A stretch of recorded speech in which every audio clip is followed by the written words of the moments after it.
Nationally, Pets America works in partnership with the Veterinary Emergency and Critical Care Society, and in Texas with the Texas Veterinary Medical Association.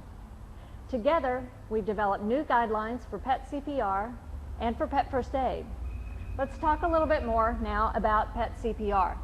The first thing you want to do is lay the animal on the right side. This is Wolfgang. It's one of our pet mannequins that we use in pet first aid classes. When they're laying on the right side, the heart is up.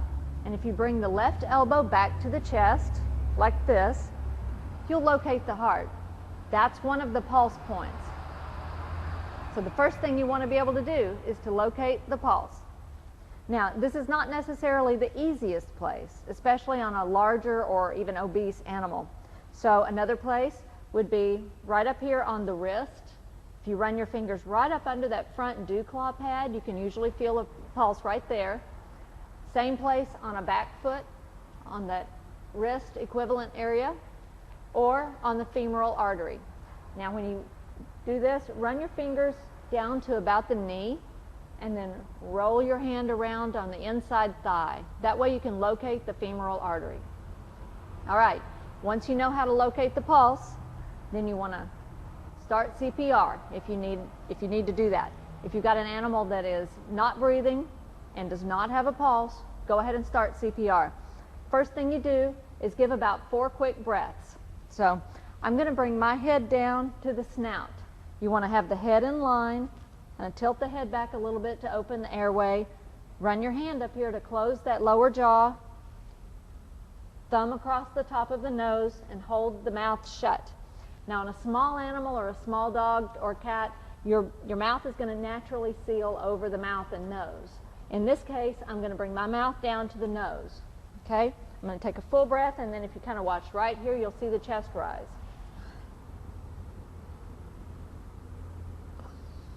Okay? So to start CPR, I'd want to give 4 or 5 quick breaths. Come back. Again, bring that left elbow back to the chest.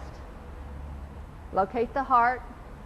And we're going to do about 15 compressions. So I'm going to lock my fingers together, lock my elbows, 15 compressions in 10 seconds. 1, 2, 3, 4, 5, 6, 7, 8, 9, 10, 11, 12, 13, 14, 15. All right? 15 compressions to 1 breath. And then you want to add an abdominal squeeze. I'm going to slide my left hand under the abdomen and use my right hand to squeeze. And this helps circulate the blood back to the heart. All right? So 15 compressions in about 10 seconds to 1 breath and a squeeze. If you happen to have 2 rescuers available, you can alternate the compression and the squeeze. Have one person doing compressions, one person doing the squeezes. Make sense? All right. Austin, Texas is one of the most pet-friendly cities in America, and I'm proud to call it home and home for Pets America Partnership. I appreciate everything rescuers do every day to help families and pets. To learn more about Pets America Partnership, visit www.petsamerica.org.